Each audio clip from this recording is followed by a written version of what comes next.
নমস্কাৰ বন্ধু বান্ধৱীসকল, মাই Assamese solution YouTube চেনেলটোলৈ পুনৰবাৰ আপোনালোকক স্বাগতম জনাইছোঁ।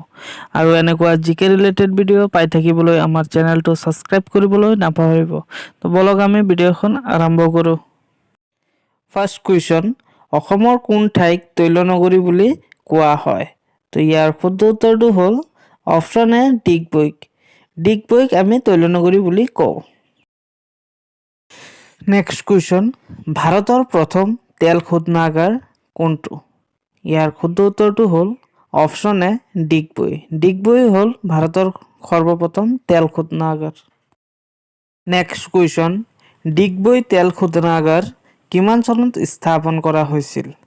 ইয়াৰ শুদ্ধ উত্তৰটো হ'ল অপশ্যন এ 1901 চনত। 1901 চনত ডিগবৈ তেল শোধনাগাৰ স্থাপন কৰা হৈছিল। নেক্সট কুৱেশ্যন, অসমত মুঠ কিমানখন তেল শোধনাগাৰ আছে?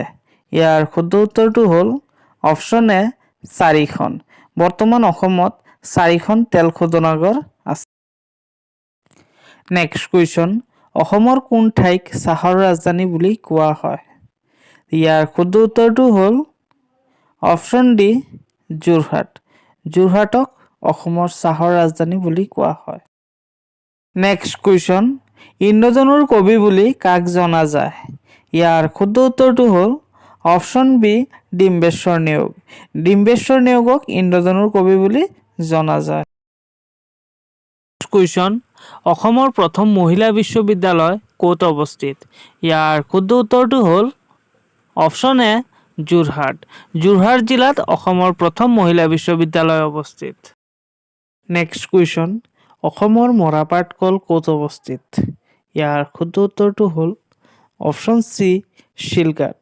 শিলঘাটত অসমৰ মৰাপাট কল অৱস্থিত।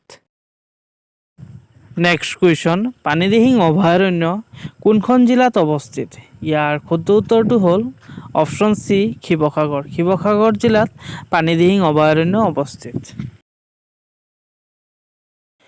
ভিডিঅ'টো চাই ভাল লাগিলে ভিডিঅ'টো লাইক কৰিব আৰু এনেকুৱা জিকে ৰিলেটেড ভিডিঅ' পাই থাকিবলৈ চেনেলটো ছাবস্ক্ৰাইব কৰিবলৈ নাপাহৰিব। ধন্যবাদ।